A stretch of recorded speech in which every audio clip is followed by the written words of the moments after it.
জান্নাত ওয়ালা হতে পারি, কিন্তু কোরআনের এই ভাষ্য অনুযায়ী আল্লাহ রাব্বুল আলামিন বলতেছে তুমি নিজেও জান্নাতে যাও, তোমার অধীনস্থ তাদেরকেও জান্নাতে নিয়ে যাও। সকলে বলি সুবহানাল্লাহ। আমার ভাইয়েরা, যদি আল্লাহ রাব্বুল আলামিন কাউকে এই জিম্মাদারি দিতেন যে তুমি জান্নাতে চলে যাচ্ছ, যাকে ইচ্ছা তুমি তাকে নিয়ে যাও, এই জিম্মাদারি যদি কাউকে দেয়া হতো, সর্বপ্রথম এই জিম্মাদারি আর এই দায়িত্ব পেত কে বলেন তো? আমার আপনার নবী। কথা বলেন ঠিক কিনা? কিন্তু আল্লাহ রাব্বুল আলামিন এই জিম্মাদারি কাউকে দেন নাই। আমরা সকলেই জানি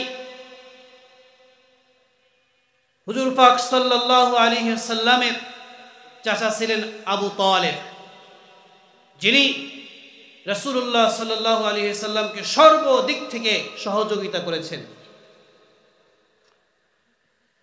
রাসূলুল্লাহ সাল্লাল্লাহু আলাইহি ওয়াসাল্লাম যখন মক্কায় দাওয়াতি কার্যক্রম শুরু করলেন গোপনে, এ দাওয়াত চলতেছে 3 বছর হয়ে গেছে। কয় বছর? 3 বছর গোপনে দাওয়াত দিচ্ছে, আর এটা চলতেছে। আল্লাহ তাআলার পক্ষ থেকে হুকুম আসলো, হাবিব আপনি আর গোপনে দাওয়াত দিবেন না, এখন থেকে আপনি প্রকাশ্যে আল্লাহর দ্বীনের দাওয়াত সকলের মাঝে দিতে থাকবেন। সকলে বলি সুবহানাল্লাহ।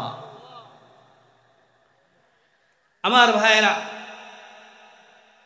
আল্লাহ তাআলার হুকুমে রাসূলুল্লাহ সাল্লাল্লাহু আলাইহি ওয়াসাল্লাম দ্বীনের দাওয়াত দেওয়া শুরু করলেন। দ্বীনের দাওয়াত যখন প্রকাশ্যে দেওয়া শুরু করলো, মক্কার কাফেরদের মাথা ব্যথা শুরু হয়ে গেল। হাইরে, মুহাম্মদ যেভাবে দাওয়াত দেওয়া শুরু করছে, এইভাবে যদি দাওয়াত দিতে থাকে তাহলে মক্কার সমস্ত মুশরিক যারা আছে, কাফের যারা আছে, সবাই ইসলামের ছায়াতলে চলে আসবে। কথা বলেন ঠিক কিনা? আবু জাহেল, উতবা, সাইবা সকলের মাথা ব্যথা হয়ে গেল, সকলে পরিশান। সবাই তো ইসলামের ছায়াতলে চলে আসবে, যেভাবেই হোক মুহাম্মদকে ঠেকাইতে হবে। কথা বলেন ঠিক কিনা? আমার ভাইয়েরা খুব খেয়াল করেন, যেভাবেই হোক মুহাম্মদকে ঠেকাইতে হবে। রাসূলুল্লাহ সাল্লাল্লাহু আলাইহি ওয়াসাল্লাম যখন প্রকাশ্যে দাওয়াত দেওয়া শুরু করলেন, তখন মক্কার সমস্ত মুশরিকরা, আবু জাহেল, উতবা, সাইবা, তারা সকলে নেতৃত্ব দিয়ে রাসূলুল্লাহ সাল্লাল্লাহু আলাইহি ওয়াসাল্লামের দাওয়াতি কার্যক্রম বন্ধ করার জন্য রাসূলের চাচা আবু তালেবের কাছে এসে বলল, ভাই আবু তালেব, আপনি আমাদের নেতা, আপনি আমাদের প্রতিনিধি, আপনি আমাদের মুরব্বী, আপনার কাছে আমরা করজোর করে অনুরোধ করছি, আপনার ভাতিজা মুহাম্মদ যেভাবে মক্কার মাঝে দাওয়াত দেওয়া শুরু করছে, আমাদের সকলে ঐতিহ্য চলে যাবে, আমাদের বাপদাদা ধর্ম ছেড়ে সকলে ইসলামের ছায়াতলে চলে আসবে, এটা কখনো হতে দেওয়া যায় না। আপনি যেভাবেই পারেন আপনার ভাতিজাকে আপনি বাধা দেন। আমার ভাইয়েরা, যখন আবু তালেবের কাছে মক্কার সমস্ত মুশরিকরা এইভাবে আবদার করল আর বলল যে আপনার ভাতিজাকে আপনি বাধা দেন, তখন মুহাম্মদ সাল্লাল্লাহু আলাইহি সাল্লামের ব্যাপারে আবু তালেব বড় পরেশানি হয়ে গেলেন যে ভাতিজার না জানি কি ক্ষতি হয়ে যায়, ভাতিজার না জানি কি ক্ষতি হয়ে যায়। সমস্ত মুশরিকরা তো তার ক্ষতি করার পিছনে লেগে গেছে। মুহাম্মদ সাল্লাল্লাহু আলাইহি সাল্লাম সারাদিন দিনের কাজ করছেন, দাওয়াতি কার্যক্রম করে যখন বাসায় ফিরেছেন, খুব খেয়াল করেন, দেখে চাচা আবু তালেব পায়চারি করতেছে। বলে, চাচা আপনি পায়চারি করতেছেন, হাঁটতেছেন, আপনি কি পারিশানিতে আছেন, চিন্তাগ্রস্ত আছেন? বলে, বাবা হ্যাঁ, আমি তোমার ব্যাপারে চিন্তায় আছি। আবু তালেব দেখেন রসুলকে কত ভালোবাসছেন, কত সহযোগিতা করছেন, তারপরেও কিন্তু তিনি রাসূলুল্লাহ সাল্লাল্লাহু আলাইহি সাল্লাম যে দাওয়াত দিয়েছিলেন সে দাওয়াত গ্রহণ করেন নাই। আমার ভাইয়েরা খুব খেয়াল করেন, বলতেছে বাবা আবু তালেব বলতেছে মুহাম্মদ সাল্লাল্লাহু আলাইহি সাল্লামকে, তুমি যে দাওয়াতি কাজ করতেছো এই দাওয়াতি কাজ থেকে একটু বিরত দেওয়া যায় কিনা। সেদিন আমার আপনার নেতা হযরত মুহাম্মদ সাল্লাল্লাহু আলাইহি সাল্লাম বলেছিলেন যে চাচা, দুনিয়ার সমস্ত মানুষ যদি এক পাশে দাঁড়িয়ে যায়, আমি মুহাম্মদ সাল্লাল্লাহু আলাইহি সাল্লাম আল্লাহ তাআলা যে আনিত ধর্ম নিয়ে আমি এসেছি, এই ধর্ম থেকে এক পাও পিছ পাও হবে না। সকলে বলি মারহাবা। দাওয়াত দিল, চাচা আপনি আমাকে সারা জিন্দেগিতে আপনি আমার সহযোগিতা করেছেন, আপনি আমাকে হেল্প করছেন, আপনি মরার সময় একটু কালেমাটা পড়ে যান, যাতে করে আমি আপনার জন্য সুপারিশ করে মওলার জান্নাত দিতে পারি। বলে সুবহানাল্লাহ। দেখেন, আপনাদেরকে বুঝাইলাম যে আল্লাহ নবী সাল্লাল্লাহু আলাইহি সাল্লাম তিনি এমন একজন নেতা যার আগের গুনাহ আল্লাহ মাফ করে দিয়েছেন, পরের গুনাহ আল্লাহ তাআলা মাফ করে দিয়েছেন। তিনি কত পারিশানে ছিলেন তার পরিবারের ব্যাপারে। চাচা জাহান্নামে চলে যাচ্ছে, চাচাকে বাঁচানোর জন্য কত তিনি দরদ মাখা কণ্ঠে দাওয়াত দিয়েছে, চাচা আপনি কালেমাটা পড়ে নেন, কিন্তু কালেমা পড়ে নাই। তো এই জন্য আমরা সকলে নিজেরা জাহান্নাম থেকে বাঁচবো, পরিবারের সকলকে বাঁচানোর ফিকির করবো, ঠিক আছে না ইনশাআল্লাহ। আমার ভাইয়েরা, আমি যে আয়াত তেলাওয়াত করেছি সেই আয়াত থেকে দু একটা কথা বলে শেষ করতেছি। আল্লাহ তাআলা বলছেন, কুল্লু নাফসিম বিমা কাসাবাত রহিনা, প্রত্যেক ব্যক্তিকে তার কৃতকর্মের দায়ে আবদ্ধ করা হবে। প্রত্যেক ব্যক্তিকে তার কর্মের কারণে কাল কিয়ামতের ময়দানে তাকে প্রশ্ন করা হবে, আবদ্ধ করা হবে। আচ্ছা আমার ভাইয়েরা বলুন তো, এই প্রত্যেক ব্যক্তির মধ্যে আওয়ামী লীগের ভাইয়েরা আছে কিনা? কথা বলতে হবে। প্রত্যেক ব্যক্তির মধ্যে আওয়ামী লীগ যারা করে তারা আছে কিনা? তো জবান দিয়ে বলেন আছে কিনা? বিএনপির ভাইয়েরা আছে কিনা? জবান খুলে বলেন বিএনপির ভাইয়েরা আছে কিনা? জাতীয় পার্টির ভাইয়েরা আছে কিনা? চরমুনার ভাইয়েরা আছে কিনা? আরো বিভিন্ন দলের লোক আছে কিনা?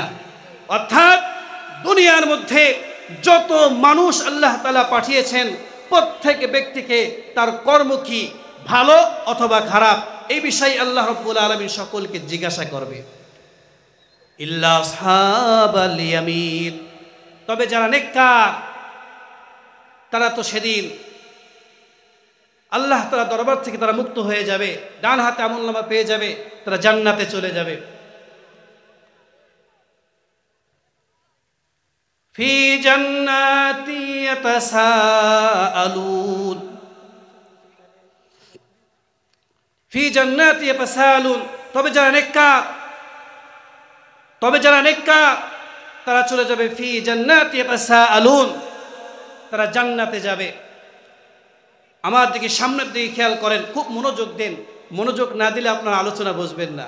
আজকের আলোচনা জুমার আলোচনা নয়, আজকে যে আলোচনা করতেছি বাস্তব প্রেক্ষাপট নিয়ে আপনাদের সামনে কথা বলতেছি। খেয়াল না করলে ছুটে যাবে। বাদাম খাওয়ার পান খাওয়া যদি আমরা শুনি, একটা নসিহত বাড়ি নিতে পারবো না। খাইতেছেন খান, মনোযোগ সহকারে শোনেন, সমস্যা হবে না, ঠিক আছে না ইনশাআল্লাহ। আমার ভাইয়েরা, ফি জান্নাতি ইয়াতাসাআলুন, নেককার যারা তারা জান্নাতে থাকবে।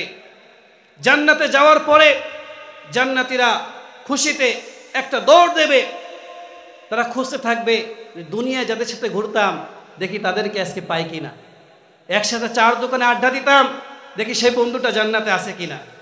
হ্যাঁ, সেদিন খুঁজতে থাকবে, খুঁজতে খুঁজতে দেখবে আড্ডা দিতাম সেই ভাই তো আজকে দেখি না। তখন জান্নাতীদের দিলের মধ্যে একটা আশা আকাঙ্ক্ষা আসবে যে আল্লাহ আপনি আমাদেরকে একটু দেখান যে কারা জাহান্নামে চলে গেল। তখন আল্লাহ রাব্বুল আলামিন জান্নাতীদেরকে জাহান্নামীদের সাথে কথা বলার ব্যবস্থা করে দেবেন। সুবহানাল্লাহ। জান্নাতীরা কথা বলবে কাদের সাথে? জাহান্নামীদের সাথে। আমার ভাইয়েরা খেয়াল করেন, জান্নাতীরা দেখবে ওই যে আব্দুর রহমান, আব্দুল করিম, এ ভাই তুই যে আমার সাথে ঘুরতি, জাহান্নামে আসলি কেন? আমি জান্নাতে আসলাম, তুই জাহান্নামে গেলি কে? প্রশ্ন হবে এরকম, কি কারণে আসলি, কারণটা বল। তখন কারণ বর্ণনা করা শুরু করবে। জাহান্নামীরা কারণ বর্ণনা শুরু করবে যে এই এই কারণে আজকে আমার জাহান্নামে আসতে হয়েছে, জাহান্নামে চলে আসছে এই কারণে। আমার ভাইয়েরা, এই কারণগুলা যদি আমার আপনার মধ্যে থাকে, আজকের এই বানিয়াগাতি বাইতুন নূর জামে মসজিদের মাহফিল থেকে তাওবা করে বাড়ি যাওয়া যাবে তো ইনশাআল্লাহ? কি বলেন, যাওয়া যাবে তো ইনশাআল্লাহ? খালেসবা যদি আমরা তওবা করতে পারি, আল্লাহ রাব্বুল আলামিন অবশ্যই অবশ্যই আমার আপনার অতীতের সমস্ত গুনাহগুলো মাফ করে দেবেন। সুবহানাল্লাহ বিহামদিহি। তা বলবে এক নম্বর কারণ কি ছিল বলো তো দেখি? বলবে ক্বালু লাম নাকু মিনাল মুসাল্লিন, যে আমরা নামাজ পড়তাম না। কি পড়তাম না? নামাজ পড়তাম না। দুই বন্ধু একসাথে ঠিকই ঘুরতাম, যখন নামাজের সময় হতো, বন্ধু তুমি নামাজে যাইতা আর আমি বলতাম কি কাপড়টা পাক নাই, তাই বলে আমি পাশ কাটায় চলে যাইতাম। অনেক সময় হয় না? অনেক সময় দেখবেন নামাজে দাওয়াত দিবেন, কাপড় সব ঠিক আছে, তারপরেও বলবে যে কাপড়টা মনে হয় ঠিক নাই, দেখি আসতেছি। অর্থাৎ একভাবে না একভাবে কাটায় কি করবে, চলে যাবে। অথচ যে নামাজের ব্যাপারে ময়দানে মাহশারে প্রথমেই আমাকে আপনাকে জিজ্ঞাসা করা হবে।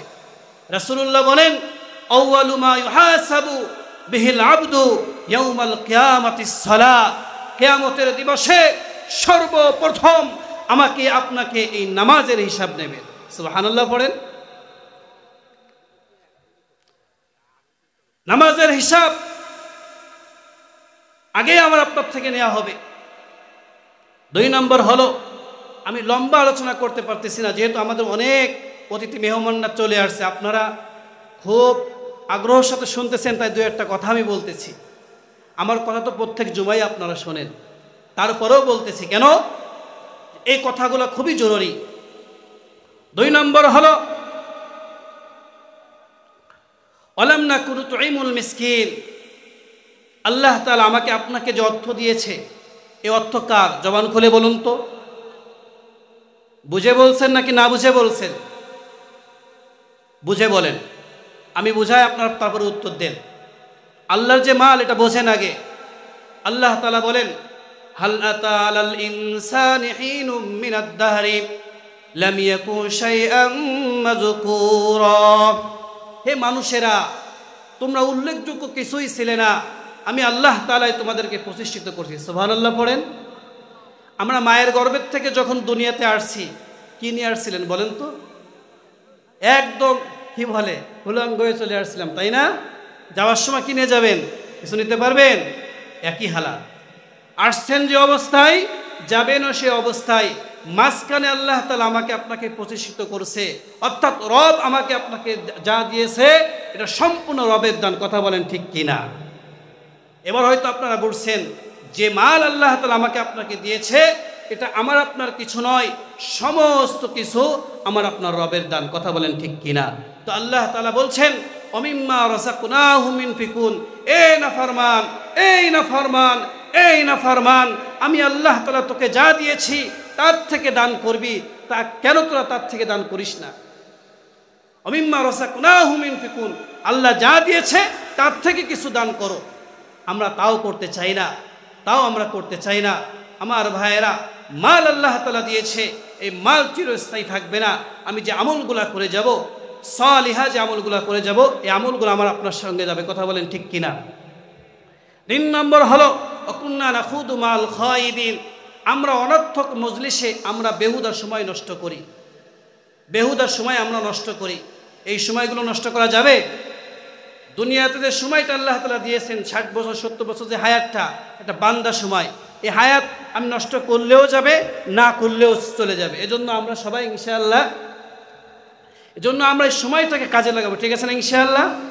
4 নম্বর হলো, অকুন্না নুকাযযিবু বিয়াউমিদ্দিন, কিয়ামতের দিবসকে অস্বীকার করা যাবে না। নামাজ না পড়লে সময় চলে যাবে, যাবে কি না? নামাজ না পড়লে, এ দেখেন এখন যে বয়সটা আমাদের এখানে 50, 60, 40, 10 সব বয়সের লোক এখানে আসি না আমরা, আমাদের সময় কিন্তু চলে যাচ্ছে। হ্যাঁ, নামাজ না পড়লেও সময় চলে যাবে।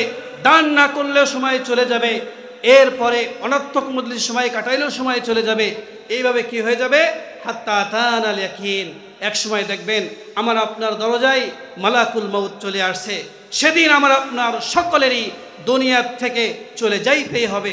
আমার ইচ্ছা থাকুক অথবা ইচ্ছা নাই থাকুক, আমার আপনার সকলেই কিন্তু সেদিন দুনিয়ার থেকে এরকমভাবে মৃত্যুবরণ করে চলে যাইতেই হবে। সম্মানিত হাজিরিন, যে কথাগুলো আমি বললাম এই কথাগুলো আমরা সকলে ইনশাআল্লাহ মানার চেষ্টা করবো, ঠিক আছে না ইনশাআল্লাহ? আমার মা বোনদের জন্য একটা কথা আমি বলে সংক্ষেপে শেষ করতেছি। মা বোনরা অনেক সময় অজে আসে কিন্তু তাদের জন্য কিছু বলা হয় না, অনেক কষ্ট পায় তারা। তাদের জন্য সংক্ষেপে একটা কথা বলি।